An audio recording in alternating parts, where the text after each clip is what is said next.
আসসালামু আলাইকুম ওয়া রাহমাতুল্লাহি ওয়া বারাকাতুহু। সম্মানিত প্রিয় উপস্থিতি, আজকে আমরা আলোচনা করব এই বছর আরাফার রোজা কবে এবং কোন দিন আমরা আরাফার রোজা রাখব।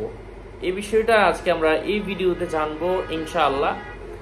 2025 সালের মধ্যে আরাফার রোজা কবে হবে এবং যারা দেশে থাকে তারা কোন দিন রোজা রাখবে, যারা বিদেশে থাকেন তারা কোন দিন রোজা রাখবে।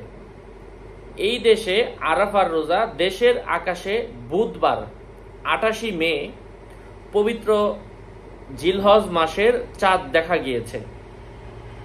ফলে আগামী শনিবার অর্থাৎ 7 জুন 2025 সারা দেশে পবিত্র ঈদুল আজহা উদযাপিত হবে। দেশে আরাফার রোজা শুক্রবার হবে, অর্থাৎ বাংলাদেশের মধ্যে আরাফার রোজা শুক্রবারে অর্থাৎ 6 জুন অনুষ্ঠিত হবে। ঠিক যারা বাংলাদেশ ছাড়া অন্য দেশে থাকেন তারা তাদের দেশের সাথে কবে চাঁদ উঠেছে, কবে ঈদ হবে এর আগের দিন আপনারা আরাফার রোজা রাখবেন।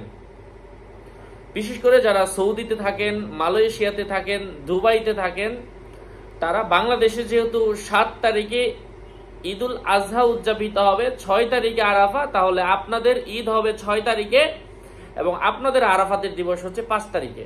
মানে ওই যে সময় অনুযায়ী বেশ কম হয়। মুফতি জাকারিয়া হারুন সাহেব তিনি আরো বলেন আরাফা এর আরাফা এটা অর্থ হচ্ছে চিনা, জানা। তো এই আরাফার দিনকে আরাফা কেন বলা হয়? দীর্ঘ বিচ্ছেদের পর হযরত আদম আলাইহিস সালাতু ওয়াস সালাম এবং হাওয়া আলাইহিস সালাতু ওয়াস সালাম পরস্পরের দেখা হয় আরাফার দিন। এটি তওবা করার দিবস, ক্ষমা প্রার্থনা করার দিবস। আরাফাতের ময়দান বিচার দিবসের হাসরের ময়দানের কথা স্মরণ করিয়ে দেয়, যেখানে সমগ্র মানব জাতি একত্রিত হবে সুবিস্তর এক ময়দানের মধ্যে। হাসরের মাঠে আরাফা কায়েম হবে ওই আরাফাতের ময়দানে। এ দিবসে মহান আল্লাহ তাআলা তার ক্ষমা, রহমত ও দয়া উপস্থাপন করেন। সুবহানাল্লাহ। আরাফাতের ময়দানে পাহাড়টা ছোট, এটা ছোট চিহ্ন দেওয়া এবং ওখানে লেখা আছে যে এটাকে আলাদা সম্মান করা, এখান থেকে মাটি নিয়ে যাওয়া, চুমু খাওয়া, এগুলো নিষেধ। ওটার মধ্যে বাংলায়ও কিন্তু লেখা আছে এবং আরবিতেও বাংলাতে এখানে লেখা নাই, এখানে আরবিতে ভালোভাবে লেখা আছে। জিলহজ মাসের 9 তারিখ পবিত্র আরাফার দিন।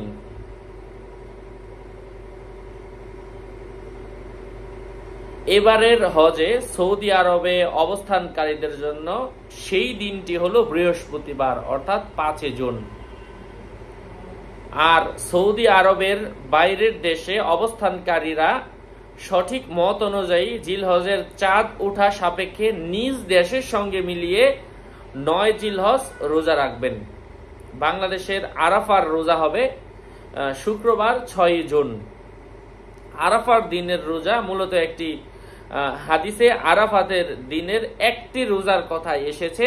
আরাফাতের রোজা একটি, দুইটি নয়। যারা বলেছেন একদিন রোজা রাখলে হবে না তাদের কথা সঠিক নয়। যারা বলেছেন একদিন রোজা রাখলে হবে না তাদের কথা সঠিক নয়। আরাফাতের দিনে একটি রোজা রাখলে বান্দা 2 বছরের গুনাহ আল্লাহ তাআলা মাফ করে দেন, এটা হাদিসে এসেছে। নবী সাল্লাল্লাহু আলাইহি ওয়াসাল্লাম বলেন, আরাফাতের দিনের রোজার বিষয়ে আমি আল্লাহর কাছে প্রত্যাশা রাখি যে তিনি আগের 1 বছর এবং পরের 1 বছরের গুনাহ আল্লাহ তাআলা ক্ষমা করে দিবেন। সহিহ মুসলিম 1162 নম্বর হাদিস। আমি তথ্যগুলা কোত্থেকে উপস্থাপন করলাম? সময় টিভি তাদের একটা নিউজ থেকে আপনারা দেখতে পাবেন। এই নিউজের মধ্যে কিন্তু এখানে আরাফাতের দিনের বিশেষ বিস্তারিত আলোচনা এখানে কিন্তু এসেছে, আপনারা এটা দেখতে পারেন। যাই হোক, আমি দোয়া করি আল্লাহ সুবহানাহু ওয়া তাআলা যেন আমাদেরকে আমলের তৌফিক দান করেন। আরো আপডেট পেতে আপনারা আমার সাথেই থাকবেন, সুস্থ থাকবেন, ভালো থাকবেন। দলিল সহ বললাম, এই জন্য সরাসরি দেখাও দিলাম। আরাফাতের রোজা কবে 2025 সার্চ দিলে কিন্তু সময় টিভির একটা আসবে, লিঙ্ক আসবে, ওখান থেকে ঢুকে আপনারা কিন্তু এই কথাটা বিস্তারিত পড়তে পারবেন। আমি সরাসরি ওখান থেকেই পড়লাম। এই আপডেটটা হয়তো অনেকে জানেন না, অথবা কিভাবে বের করতে হবে অনেকে জানে না, এই জন্য আসলে আমি বলে দিলাম। যাই হোক, আপনাদের মঙ্গল এবং দীর্ঘায়ু কামনা করে এখানেই শেষ করছি। দেখা হবে অন্য কোনো এপিসোডে। আসসালামু আলাইকুম ওয়া রাহমাতুল্লাহি ওয়া বারাকাতুহু।